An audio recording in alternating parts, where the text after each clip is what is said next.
Eh bien, bonjour à tous, bienvenue dans ce webinaire Power Inspect trucs et astuces.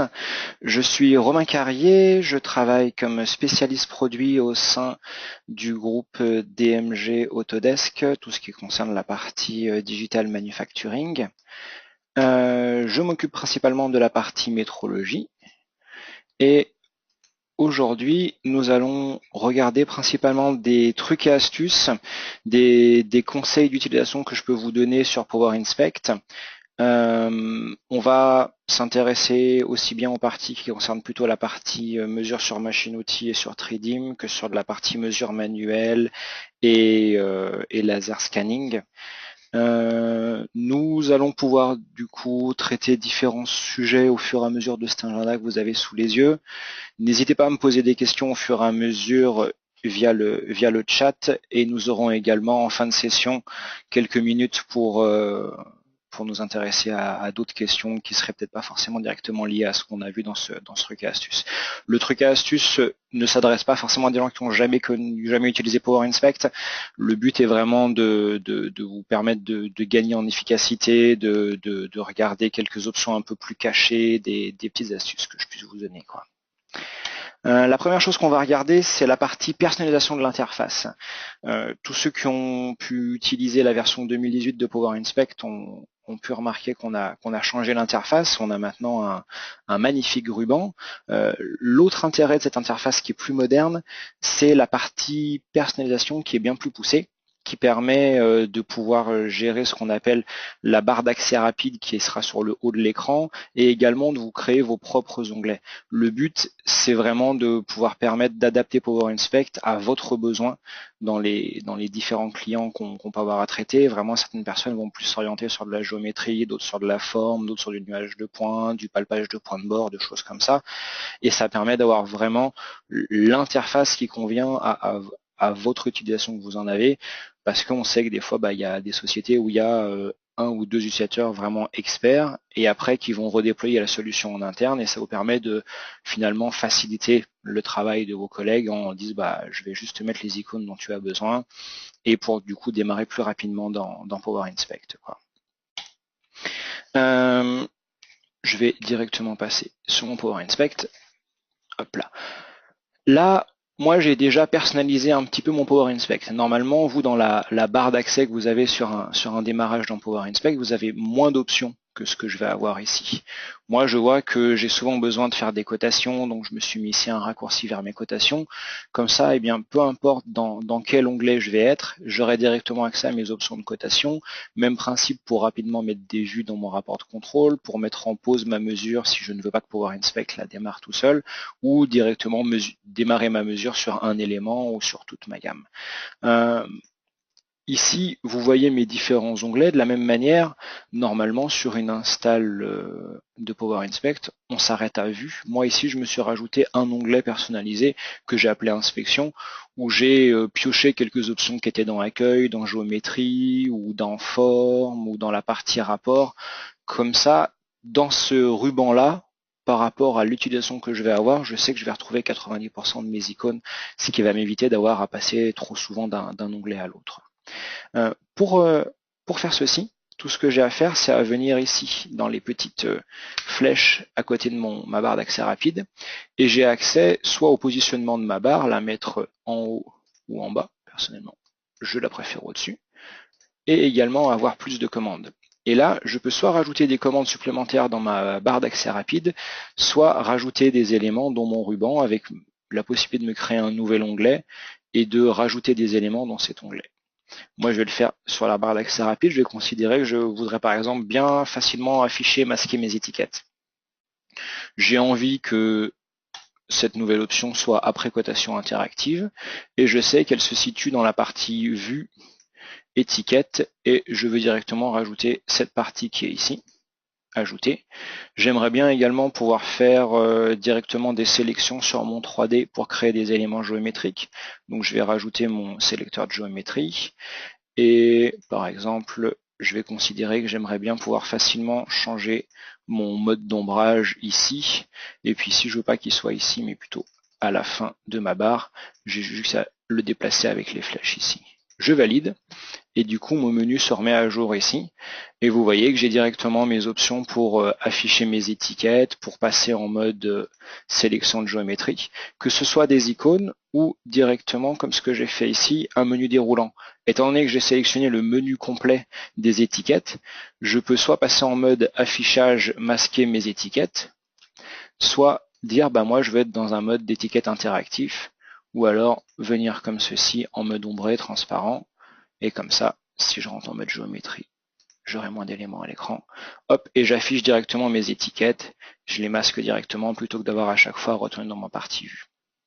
D'accord? Donc c'était ma première astuce liée vraiment à une nouveauté de la version 2018 qui est l'interface qui est plus moderne, qui nous laisse plus de place ici pour manipuler avec le cube, la partie vue qui est détachée ici, et surtout la partie personnalisation. Ce que je trouve vraiment important, au-delà de ce look plus moderne, plus accessible, c'est vraiment ici cette personnalisation qu'on a dans le ruban ici, et via mes rubans personnalisés ici. Voilà pour cette première astuce assez rapide. Ensuite, quelque chose qui est peut-être une de mes options préférées quand on fait de la mesure manuelle, c'est la reconnaissance automatique de forme. L'idée, c'est que quand vous allez mesurer un élément, vous n'avez pas forcément créé toute votre gamme, vous avez importé la CAO, vous êtes des gauchis, et vous avez peut-être envie de créer différents éléments au fur et à mesure de votre mesure. Eh bien, si jamais moi je me lance dans une mesure, je peux venir sélectionner le fait d'utiliser ma CAO pour automatiquement extraire mes entités, mes théoriques de mes entités, et également ici pouvoir lui dire, eh bien moi je voudrais que tu reconnaisses tout seul les formes. Alors, étant donné que je ne suis pas connecté à un appareil pour l'instant, je vais réutiliser une vidéo, mais ici, moi vous voyez que je suis des gauchis, je rentre dans mon mode de mesure multiple d'éléments, et j'ai juste à cocher cette partie-là, puis celle-ci. Et là, moi, dès que je vais venir palper mon élément, dès le premier palpage, Power Inspect va essayer de comparer mon palpeur par rapport à là où je suis sur la CAO. Et là, dès le premier point, il se dit, bon, bah, dans cette zone-là, ce que tu as cherché à palper, c'est certainement cette sphère. Tout dépend les formes que vous allez rechercher. Si vous palpez relativement haut sur le cylindre, par exemple, il se peut que dans un premier temps, il vous dise ah bah, c'est peut-être le cercle que tu cherches à palper. Mais dès que vous avez donné de la profondeur, il va passer directement sur le cylindre, comme ceci. Donc c'est vraiment une option qui est très pratique et qui permet de gagner du temps en programmation. Là, moi, j'ai plus qu'à valider mon élément. La sphère est créée, et si maintenant je viens mesurer autre chose sur ma gamme, mettons que je vienne justement sur ce cylindre, là, ah bah tiens, le premier point, il était sur une ligne, il m'a dit ah bah est-ce que ce serait cette arête-là qui t'intéresserait? Et là, quand j'ai commencé à rebouger un petit peu, je vais avoir ce cylindre-là qui va être détecté. Généralement, sur un bras de mesure ou un tracker, vu qu'on ne prend pas tout à la même hauteur, il va facilement passer en mode cylindre. Si jamais on est sur une machine de type CNC ou motorisée, où je vais plus être bloqué sur les axes, il faut vraiment partir sur un peu de profondeur en Z pour bien avoir son cylindre. Mais là, comme ça, j'ai directement mes éléments qui sont reconnus. Même principe sur le cône. Donc c'est vraiment là l'idée, c'est que moi j'ai rien programmé du tout et directement j'ai mes éléments géométriques qui sont reconnus comme ceci. Et j'ai bien dans ma gamme ma partie sphère, cylindre, cône qui apparaît. D'accord? Et vous voyez ici les petites coches vertes qui m'indiquent bien qu'en plus, par rapport à ma tolérance générale, mes éléments sont conformes au théorique. Donc j'extrais la forme de mon élément plus le théorique depuis la CAO. Et comme ça, moi, si jamais j'ai une gamme à me créer, bah, ça m'évite de passer trop de temps en préparation. Voilà pour cette deuxième astuce qui s'oriente vraiment sur les parties mesure manuelles, que ce soit avec une machine portique, un bras, un tracker, peu importe. L'idée c'est vraiment, j'ai rien programmé à l'avance, j'ai juste mon dégauchissage et ensuite je viens comme ceci avancer, quoi. Autre nouveauté, cette fois plus orientée sur la partie mesure sur machine outil ou sur machine CNC. L'idée serait de pouvoir palper par rapport à des points précis, de venir lui dire bah moi on m'impose de venir mesurer à telle coordonnée, telle coordonnée, telle coordonnée, plutôt que d'avoir à double-cliquer mes points et à les repositionner de la manière la plus précise avec les options de modification. Si mes points ils me sont imposés, ils sont certainement du coup dans un fichier CAO, eh bien je peux directement venir lui importer justement ces points-là. C'est-à-dire, je vais passer dans mon Power Inspect. Si je viens rouvrir celui-ci, là, moi j'ai une gamme où j'ai pour l'instant pas fait grand chose, j'ai juste déclaré un palper, importé ici ma turbine. Eh bien, la méthode classique, on va dire, ce serait de se dire, bah moi je veux palper une forme, et puis je viens double-cliquer comme ceci mes divers éléments. Hop là, bon, vous connaissez la flexibilité de Power Inspect, il me suffit de redéplacer après mes points, de me dire je le veux un peu plus loin, de dire je veux un point de plus entre ceci, redéplacer ceci. Bon, tout ça on va dire c'est des fonctions assez standards de Power Inspect. Le problème c'est que là je ne serai pas très régulier et je ne serai pas forcément pile sur la position qui m'était imposée. Vous avez ici la possibilité de reprendre chacun de vos points et modifier la position de votre centre de palper qui sera après reprojeté sur la CAO si besoin. Mais si vous avez une liste de points qui vous a imposé, c'est très certainement cette liste-là, on peut vraiment l'exporter, la réimporter. Eh bien, ce que je vais faire, c'est que je vais annuler ça. Et dans mes inspections de forme, je peux ici demander à travailler par import de points. Je vais dire importer, créer un nouveau groupe CNC. Et ici, moi, je viens récupérer mon fichier CAO. Vous avez accès à divers fichiers, ça j'imagine que vous connaissez déjà, la partie gestion de la CAO de Power Inspect. Et ici, moi, j'ai juste à importer ce fichier DGK, suivant, et lui, il m'indique qu'il a créé un groupe d'inspection contenant 6 points. Clac. Je les ai bien ici, et je serai du coup pile sur les points qui m'avaient été imposés. D'accord ? Ça fonctionne aussi bien sur du groupe de surface pour venir prendre comme ça en comparaison par rapport à ma CAO les décalages que j'aurai en termes de forme gauche. À titre d'information, de la même manière, moi je peux venir traiter un groupe géométrique cette fois-ci et lui dire bah moi je veux créer du point, faire du point palpé, réimporter ma courbe. Et cette fois-ci, j'ai bien une suite de points uniques géométriques. Donc, ça va être vraiment orienté sur le palpage OMV CNC, mais ça peut également très bien fonctionner en palpage manuel si on vous demande de suivre des points précis. Vous avez des suites de points de référence, de choses comme ça à venir prendre avec votre bras ou votre tracker. Bah, vous allez venir dire, bah, moi, on m'autorise une zone de 1 mm, 2 mm, 5 dixièmes autour de mon point guide avec mon bras. Et comme ça, j'importe directement mon point guide plutôt que d'avoir à le retaper après à chaque fois. D'accord ? Évidemment, ici, moi, j'avais limité ma CAO pour avoir plus que ces points-là ou plus que cette courbe-là. Pensez que vous avez, avec Power Inspect, un logiciel d'import qui s'appelle Data Utility Transfer Import. Vous pouvez directement utiliser ce logiciel-là pour trier votre CAO et avoir plus que votre fichier de courbe qui vous intéressait. Ok.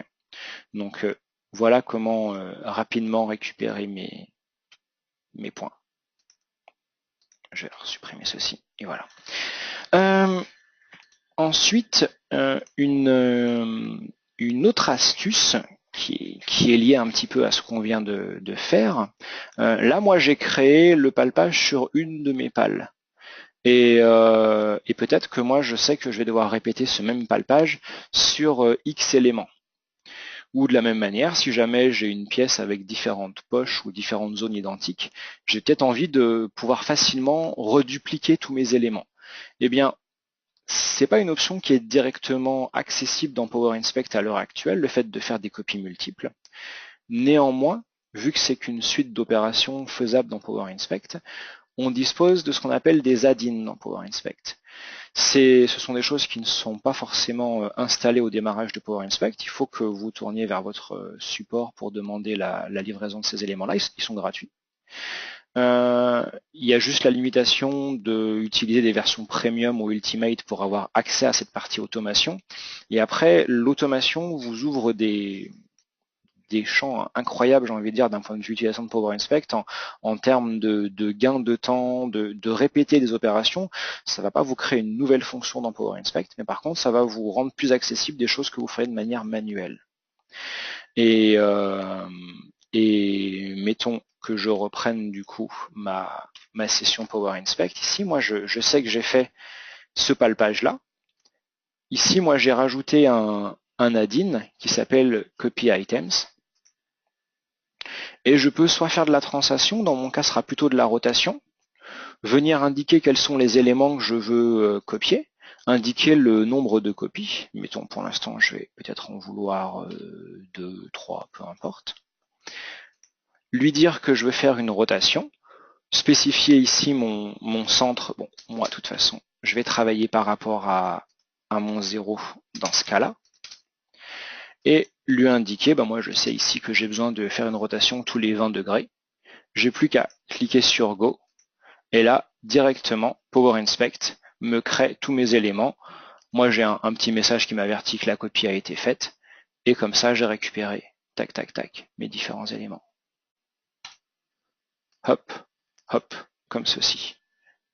Donc c'est vraiment quelque chose qui est très simple à utiliser.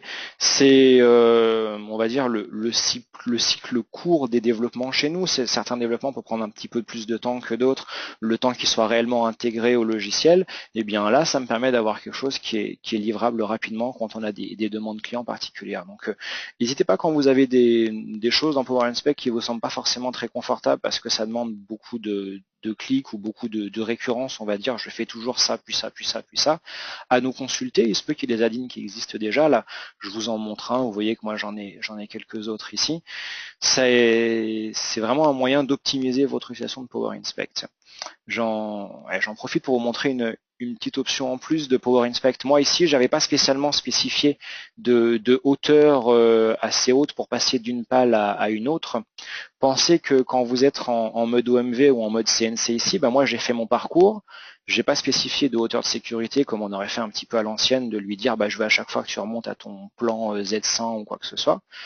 Vous avez une option dans Power Inspect ici qui s'appelle évitement de collision automatique. On me demande de confirmer. Et là, Power Inspect est venu directement rajouter, vous avez peut-être eu ici le temps de voir, rajouter différentes trajectoires pour pouvoir de manière sécurisée repasser du dernier point au premier point. Et si maintenant je dessine tous mes parcours, on voit bien que mon palpeur irait d'ici à ici, et ensuite, clac, clac, clac, tous ces éléments-là sont juste rajoutés. C'est vraiment une option qui est super pratique, qui était assez méconnue de Power Inspect. Maintenant, on l'a directement sur l'onglet d'accueil ici, et ça me permet comme ça, en OMV, en CNC, de rajouter mes trajectoires de liaison de manière très rapide en termes de programmation, puisque c'est Power Inspect qui les gère à ma place.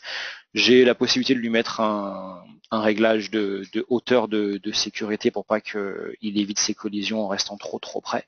Et puis voilà. Là, moi je vous ai montré ça sur une pièce où on avait une copie en rotation. Ça se prête particulièrement bien au palpage d'impeller.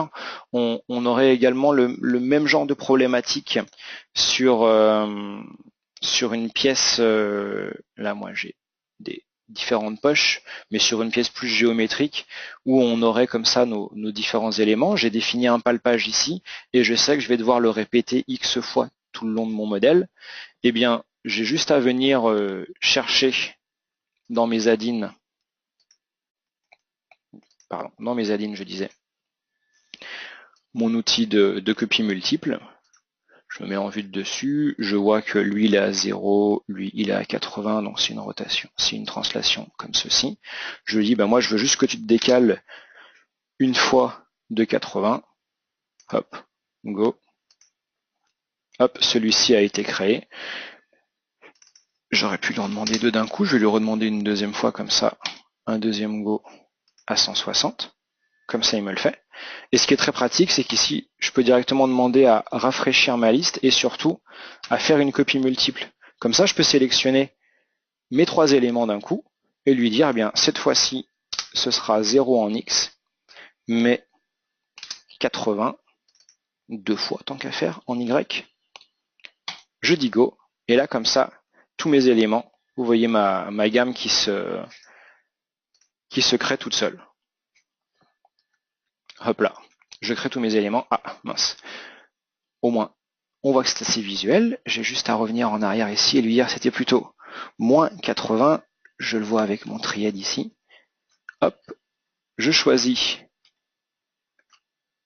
ma valeur de Y. Je dis Go. Et comme ça, mes éléments sont bien créés. Clac, clac, clac, clac. OK. Je vais supprimer ce qui est plus nécessaire. Hop, hop. Et même principe, hein, plutôt que de ne la jouer un petit peu années 90 et paramétrer chacun de mes points, moi, je vais plutôt lui dire évite toutes mes collisions. Power Inspect recalcule directement les trajectoires les plus directes pour passer ici. OK. Là, moi, je vous le montre sur les trajectoires, mais ça serait le même principe sur des éléments manuels sans trajectoire. Je me contenterais de décaler tous mes éléments, de sélectionner plusieurs groupes directement comme ceci, voire un groupe géométrique complet, des choses comme ça. Donc, pensez à cette partie-là. J'ai pas mal de clients que j'ai pu rencontrer qui ne connaissaient pas ces add-ins avec les parties copies multiples. Si vous souhaitez qu'on vous les transfère, vous avez juste à contacter le support via votre compte Autodesk pour avoir accès à ces add-ins et directement clac clac clac faire toutes ces copies là sur vos gammes. Le seul prérequis, c'est de ne pas être en version standard, il faut au moins être en premium, voire en ultimate si on veut pouvoir générer des trajectoires.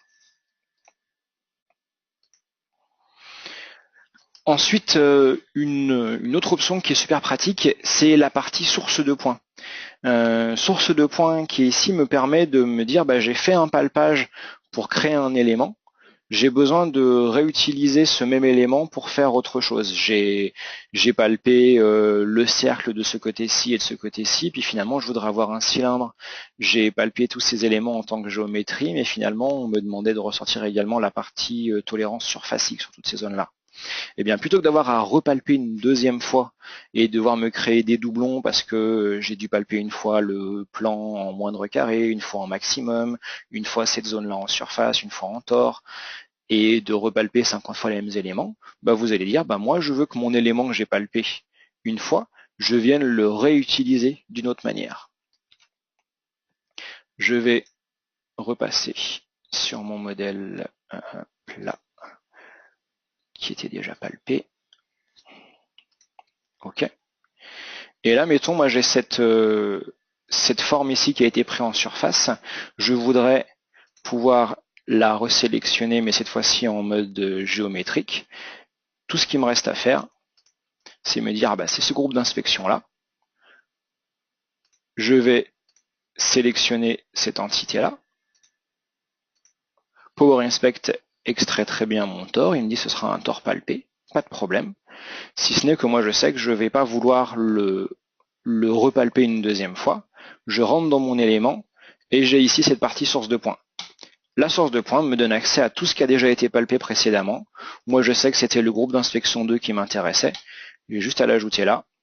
Et là, directement, Power Inspect recalcule mon élément.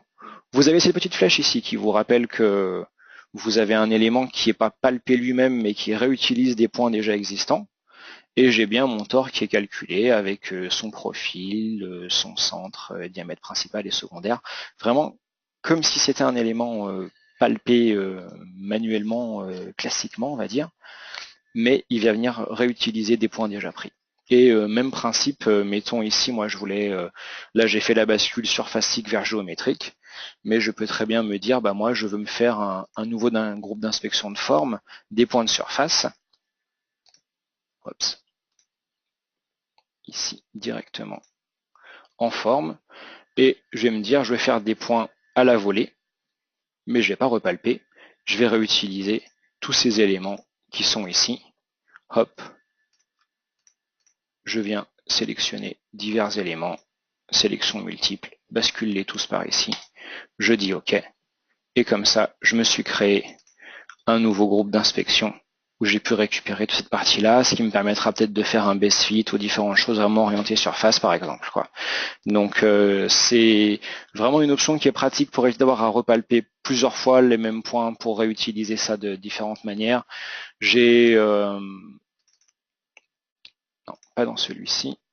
J'ai besoin de réutiliser par exemple ce plan qui était ici. Moi je vois que ce plan je l'ai pris en 4 points.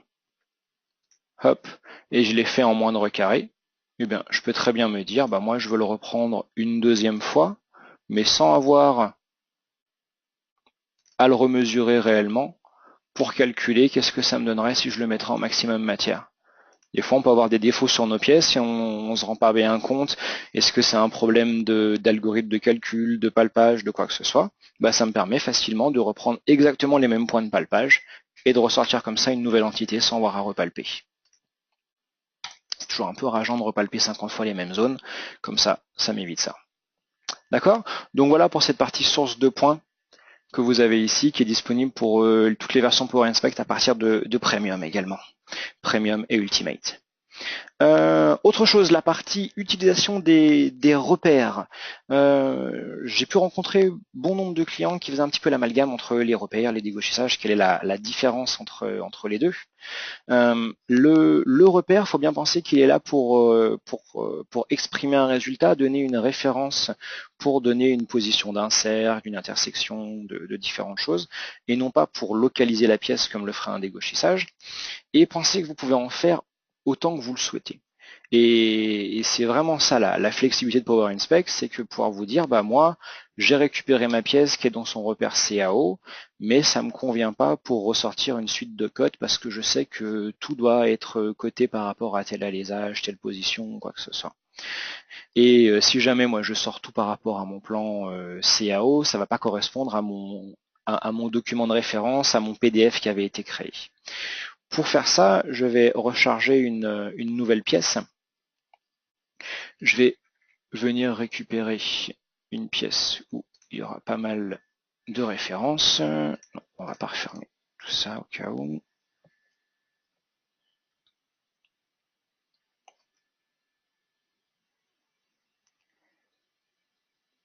Je recharge mon document.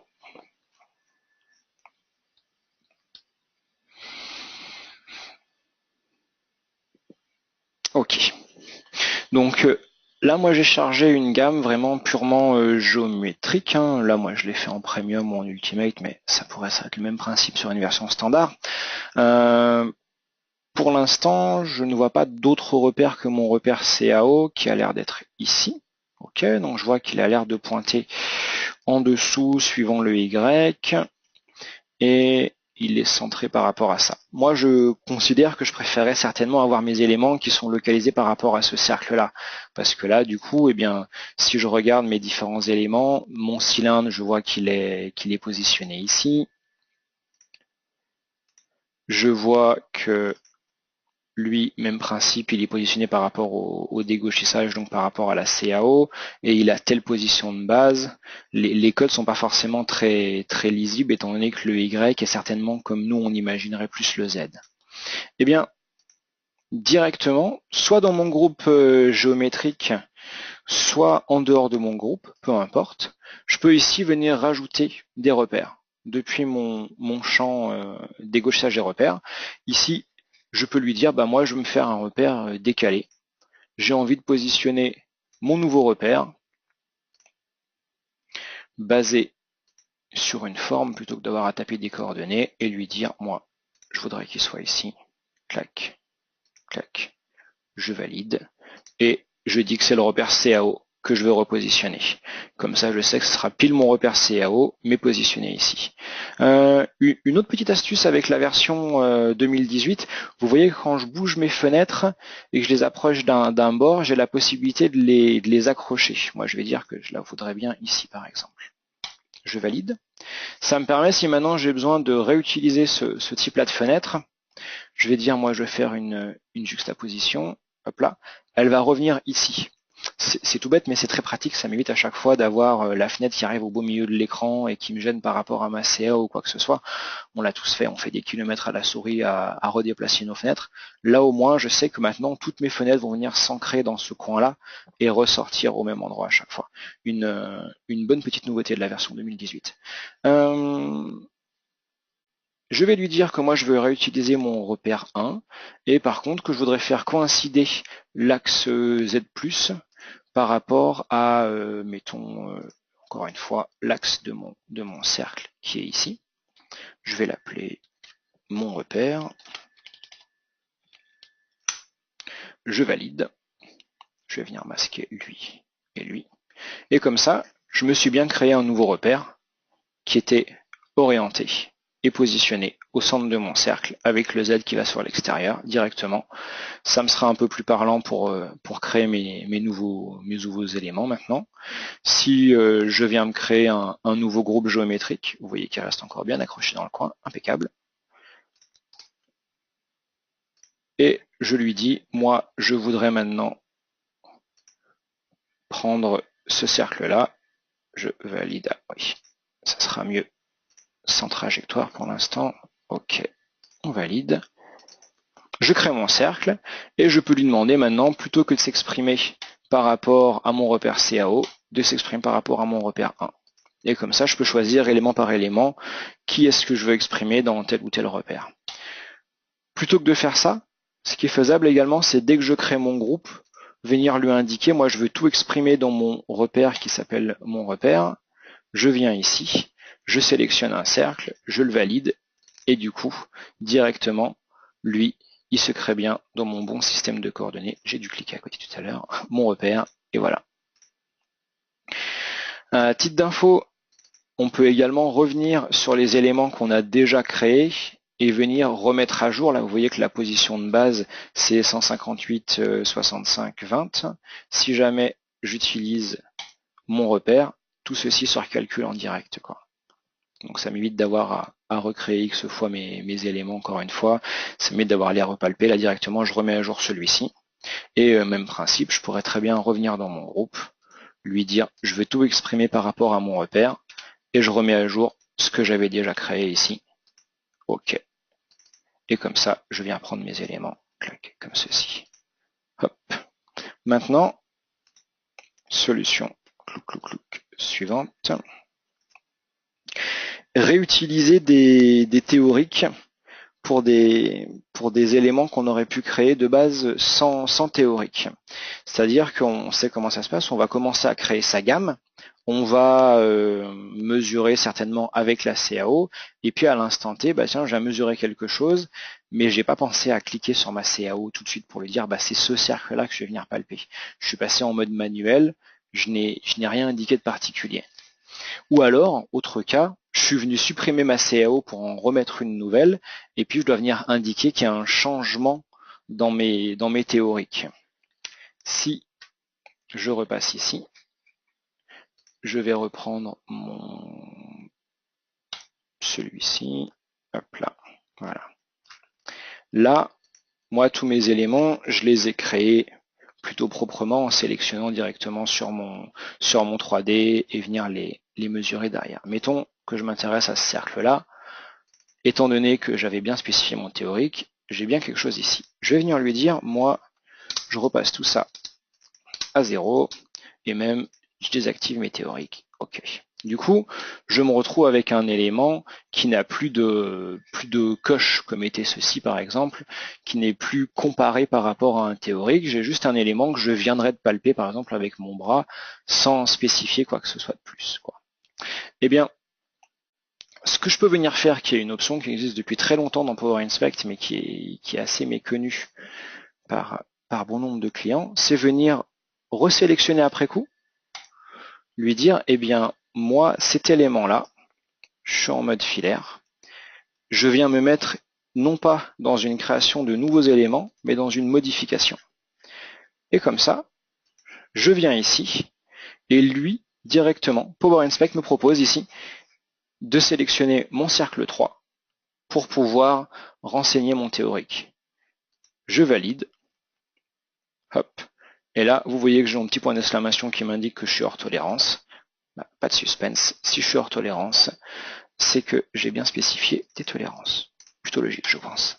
OK? Donc, pensez à ça si jamais je suis amené à changer de CAO, qu'il y a une nouvelle révision et que ce fichier, ce cercle-là, maintenant, il est censé être décalé de quelques millimètres ou quoi que ce soit. Eh bien, plutôt que devoir aller retaper à la main, je charge ma CAO et je viens ici réadapter mon nouveau théorique. D'accord? Donc pensez bien, vous venez ici passer en mode modification plutôt que création.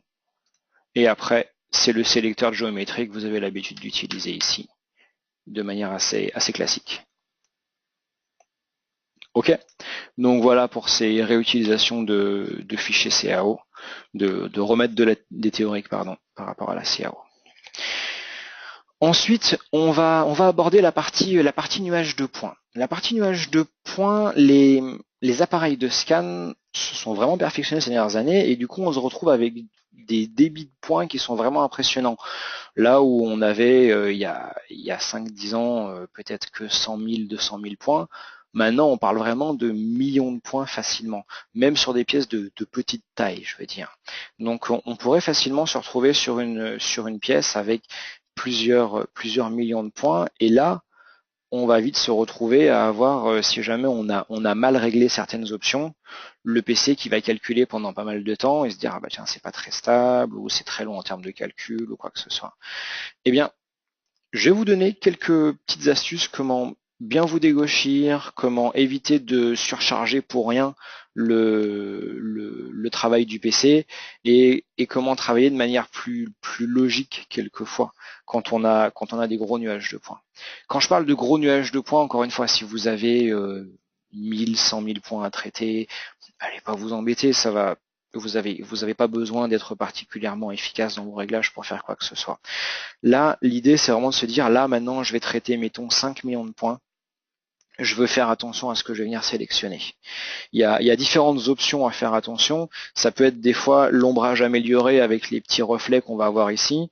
Eh bien, c'est surtout utile quand j'ai des nuages de points qui sont pas très denses, mais quand vous avez beaucoup, beaucoup de points, de toute façon, la pièce, vous la voyez de manière assez claire. Et du coup, vous vous retrouvez à demander du travail d'ombrage en trop à Power Inspect. Donc une petite astuce, ça peut être se dire, bah moi j'ai pas besoin d'ombrer de manière améliorée mon nuage de points. Et également en termes des ombrages, peut-être que j'ai plus besoin d'afficher du coup mes triangles, mais juste d'afficher mes points. Quand vous avez 5 millions de points sur une pièce qui est relativement restreinte comme celle-ci, vous avez une telle densité de points que finalement la notion de triangle, les trois quarts du temps, elle ne vous sert plus. Surtout quand on est en phase de travail, quand on est en train de faire vraiment du reporting, quand on est en train d'affiner ces nuages de points pour pouvoir bien afficher proprement dans mon rapport, c'est peut-être autre chose. Mais quand je suis encore en train de filtrer mon nuage, d'extraire différents éléments, de tâtonner un petit peu, le fait de rajouter tous ces éléments-là, ça peut être un petit peu gênant. Et une autre option qui peut être un petit peu dangereuse, même si généralement on se dit la sauvegarde automatique c'est plutôt pratique, bah, si vous avez un PC qui n'est pas forcément très véloce, notamment qui n'est pas forcément équipé d'un disque en SSD, eh bien, avoir ici une fréquence de sauvegarde qui est trop rapprochée, qui est en secondes en plus, eh bien, ça peut faire que, bah, mettons, de base, vous avez Power Inspect qui vous propose de sauvegarder toutes les 60 secondes, toutes les minutes. Vous avez 30, 10 secondes d'écriture à chaque fois, ça vous laisserait peu de temps pour travailler après. Donc, soit je viens la décocher directement, et moi je sais que je vais venir sauvegarder après volontairement toutes les X minutes, soit je la mets un peu plus haute. Là, moi ici, je suis passé à 300 secondes, j'ai 5 minutes de travail avant chaque sauvegarde, ça me paraît suffisant. J'accepte qu'en cas de coupure d'électricité ou de quoi que ce soit, je perde 5 minutes de travail, mais je veux pas sauvegarder toutes les minutes parce que je suis sur des gros fichiers et mon PC, ou alors je travaille sur le réseau et je sais que mon PC a des temps d'accès qui sont un petit peu longs, bah, j'ai pas envie d'être à chaque fois en train d'attendre que Power Inspect vienne re-sauvegarder et re-sauvegarder. Donc, attention, quand on est sur des gros fichiers comme ça, à pas être trop bas en termes de temps d'écriture et de timing de sauvegarde. Et également, ici, faire peut-être attention à ne pas demander à l'ombrage supplémentaire de vos nuages de points pour avoir justement les effets de reflets, de choses comme ça quand vous avez quand vous commencez à avoir beaucoup de données. Ça va faciliter un peu la vie à votre PC. Également, d'autres choses qui sont pratiques quand je travaille sur du nuage de points, c'est faire attention à ce que je vais ombrer et attention aux surfaces sur lesquelles je vais venir faire mes comparaisons. Moi ici, mettons que j'ai ma pièce qui est ici, et je sais que mes zones clés, c'est uniquement la zone qui est ici dessinée en orange, les différentes formes géométriques qui sont en verte, mais mes rayons qui sont en bleu, on me les demande pas par exemple. Eh bien, plutôt que d'avoir à me demander à venir supprimer ces points-là ou quoi que ce soit, le plus simple, c'est directement, je vais dans ma CAO, et vous ici, vous avez la possibilité de désactiver différentes zones. Moi, ce que je vais faire, c'est je vais passer en mode de sélection de surface, et proposer à sélectionner cette zone-là, la mettre dans un groupe. Je vais l'appeler le groupe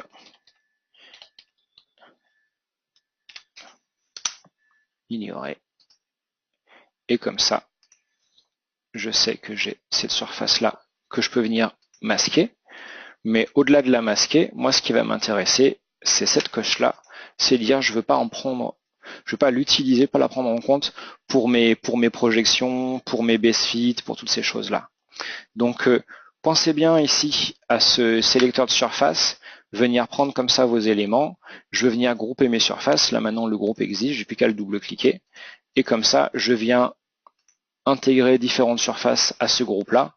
Et autant l'ampoule va venir vous les masquer, que la coche qui est ici va venir vous désactiver vos groupes pour les calculs.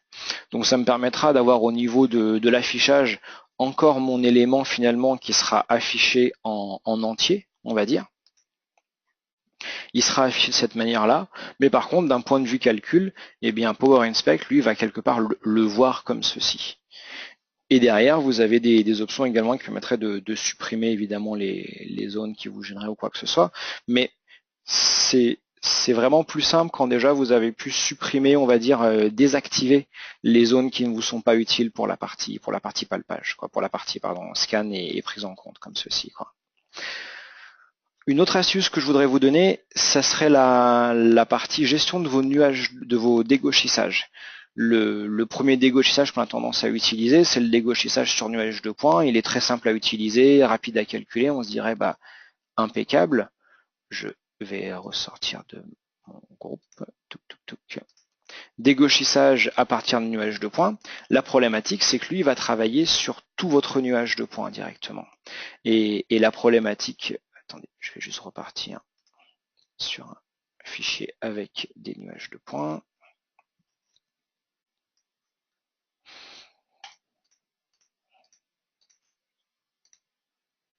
Je vais charger mon fichier avec nuage de points, ça sera plus parlant. Ok. Eh bien, moi, si jamais je demande un dégauchissage à partir d'un nuage de points, à partir de tout mon nuage de points, le problème, c'est que je n'aurai pas de zone de référence. C'est-à-dire finalement peut-être que cette zone qui est ici, qui peut rester brute, aura la même importance dans le dégauchissage que ces zones qui sont ici. Moi, je vais généralement vraiment lui préférer le dégauchissage qui sera sur zone choisie. Si j'ai des zones clés comme ça à utiliser, vous avez le dégauchissage à partir de points dans le nuage de points qui va vous permettre comme ça de venir dire bah moi je veux sélectionner celui-ci par rapport à cette zone-là dans mon nuage de points. Et comme ceci, de pouvoir lui dire, eh bien moi je veux juste regarder dans ces zones-là, et j'ai des options ici qui me proposent de faire des base fit. Ce base fit va se faire uniquement dans la zone de ma sphère. Une autre bonne solution, c'est d'utiliser du coup une taille constante pour mes sphères, régler peut-être 20 mm, 10 mm, tout dépend les réglages que vous avez besoin. Mais directement, moi je sais que si jamais je viens chercher point choisi ici, je peux me permettre de lui dire, eh bien moi, je veux que tu fasses un ajustement au mieux, je veux que tu viennes faire un petit base fit par rapport aux sphères que je vais te sélectionner, et faire attention ici à peut-être lui indiquer, bah moi je veux forcément utiliser des sphères de 3 à 10, tout dépend du réglage que vous avez besoin, mais comme ça, vous les réglez de manière bien précise. Faites attention également ici aux critères de proximité. Si vous savez que vous avez une pièce qui est relativement propre, eh bien vous pouvez vous permettre de descendre plus bas en termes de critères de proximité pour vraiment utiliser un base fit qui soit le plus précis possible ici. D'accord? Donc pensez également à ce genre d'option-là quand vous faites vos dégauchissages, plutôt que de partir sur un base fit global de tout votre nuage de points. Utilisez comme ça le dégauchissage sur point choisi, qui va être assez proche dans l'esprit d'un base fit sur des points clés ou sur un dégo libre, mais qu'on viendrait rebase fitter par rapport à la zone de la sphère. Ensuite, une remarque que j'ai fréquemment entendue, ça peut être que une fois qu'on commence à avoir plusieurs dégauchissages ou dégauchissages plus base fit, on a des temps de calcul parce que on va venir reprojeter nos différents nuages de points. Ça c'est le réglage de base de Power Inspect qui fait que tous vos points tous vos éléments même, sont dans le dégauchissage qui est actif à l'instant T. Mais si vous vous êtes fait plusieurs nuages de points, que vous en avez filtré certains, etc., vous n'avez peut-être pas besoin de tous les reprojeter à chaque fois. Et du coup, eh bien, une bonne astuce, ça peut être de pouvoir se dire, eh bien, moi, je veux être sûr que ce nuage de points qui est ici, moi, j'ai envie de venir l'ancrer pour qu'il soit forcément dans tel ou tel dégauchissage que je me suis créé. Je veux pas qu'il soit dans mon base fit forcément, je veux pas qu'il soit dans le dégo actif, le dernier qui serait créé, mais je veux faire en sorte qu'il soit toujours accroché à mon premier dégauchissage, mon dégauchissage simple que j'ai fait à la base. Et après, c'est peut-être que le dégauchissage que j'aurais filtré qui va venir être reprojeté sur sur ma pièce au fur et à mesure des améliorations des base fit, quoi. Donc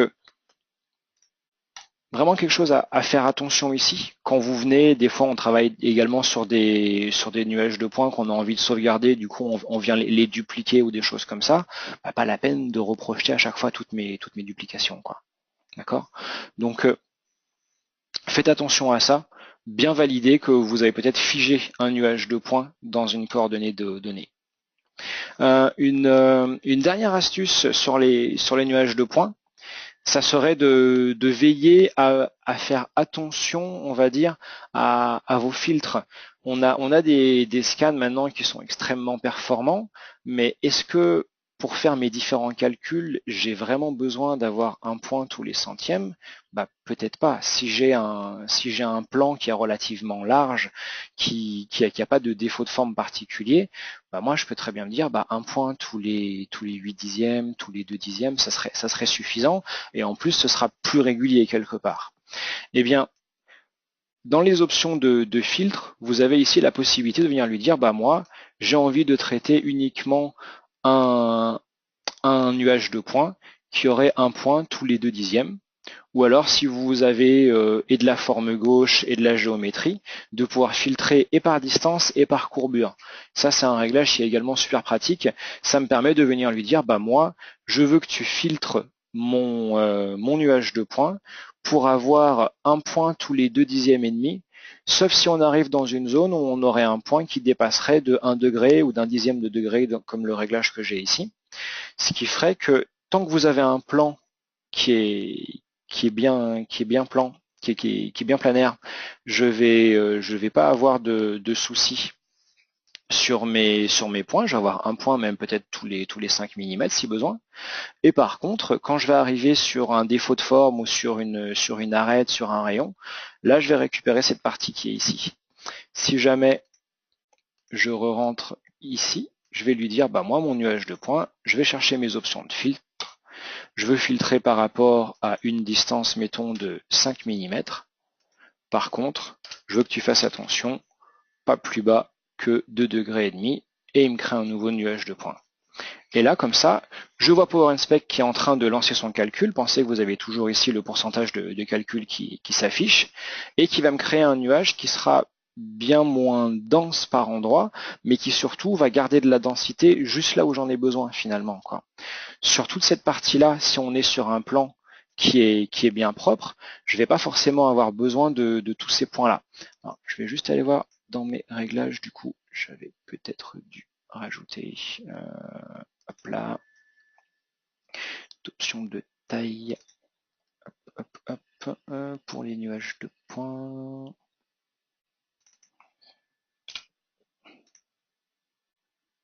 Voilà, qui sera un peu plus propre.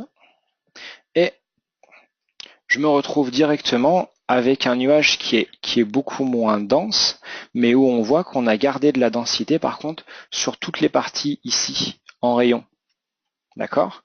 Et finalement, en termes de résultats purs, ce nuage de points qui maintenant n'a plus que 250 000 points, il est pas beaucoup plus, il est pas moins judicieux que celui qui était au-dessus finalement, parce que moi sur toute cette partie ici qui était plane, ne plus avoir que ces quelques points qui sont ici, bah ça sera suffisant pour sortir une planéité sur cette partie-là. J'ai bien récupéré le bord de mon arête tout de même ici. On voit bien que toutes les parties zones de forme ont bien gardé une bonne densité. Mais par contre, je suis venu facilement exclure toute cette partie ici de points qui n'apportaient plus que de la densité pour mon affichage, quoi. Donc je peux très bien jongler sur deux nuages de points pour en avoir un qui fait l'affichage finalement de la partie vraiment mon élément qui est plein. Mais par contre, pour traiter mes calculs, traiter mes base fit, me retrouver facilement avec ici un point qui est comme ça, un nuage de points qui est bien plus restreint. D'accord? Donc voilà les astuces que je pouvais vous donner sur la partie traitement de nuages de points. Je ne vais pas me lancer dans du scan en direct ici, ça dépend après vraiment du matériel que je vais utiliser et des pièces qui sont à traiter. Mais ça, c'est vraiment des grandes règles générales que vous pouvez utiliser pour tous vos nuages de points, de faire attention à ces différents réglages-là, quoi. Une autre option qui est un peu cachée, que pas mal de gens finalement arrivent à oublier dans Power Inspect, c'est si vous avez des besoins relativement basiques de rétroconception, vous voulez réutiliser des formes géométriques que vous avez pu palper ou extraire depuis un scan, pensez que directement, depuis Power Inspect, vous pouvez, je vais repartir sur mon fichier qui avait de la forme géométrique cette fois-ci. Hop, hop. Mettons que moi je veuille réutiliser tous ces cercles que j'avais extraits ici avec tous ces plans. Eh bien, je peux venir ici gérer mes exports et demander à exporter en CAO tous ces éléments-là, ou alors lui dire bah non, moi je veux juste sortir mes éléments de référence qui sont ici pour baser ma nouvelle rétroconception dessus. On a pas mal de clients qui font de la réparation, des pièces de réparation dans le nautisme notamment. Eh bien, si vous avez besoin de refaire un support moteur par exemple sur un bateau qui a été utilisé pendant une dizaine d'années, bah, par rapport au plan théorique, bah, le bateau aura un peu bougé, vous pourrez plus forcément être pile sur les zones qui avaient été données à la base. Bah, moi, je viens juste palper mes différentes zones et après, je viens transmettre ces parties-là à mon collègue du BE. J'ai juste ici à venir dire, bah maintenant, je vais venir réexporter ça en IGS. Je lui dis, moi, export ref en IGS. J'enregistre. Je viens lui dire que je veux sortir que cette partie-là, l'entité principale. Je pourrais sortir également tous mes points de palpage si besoin. Je dis OK. Et là, pour inspect m'informe que mon fichier a bien été écrit. OK? Donc, vraiment, le but, ça va pas être de faire la rétroconception de la forme gauche ou des choses comme ça, mais par contre, pour toutes les formes géométriques, vous pouvez vraiment facilement sortir tous vos éléments, quoi. Hop là, on va repartir sur ça. Voilà qui conclut moi les différentes astuces que j'avais prévu de vous transmettre aujourd'hui.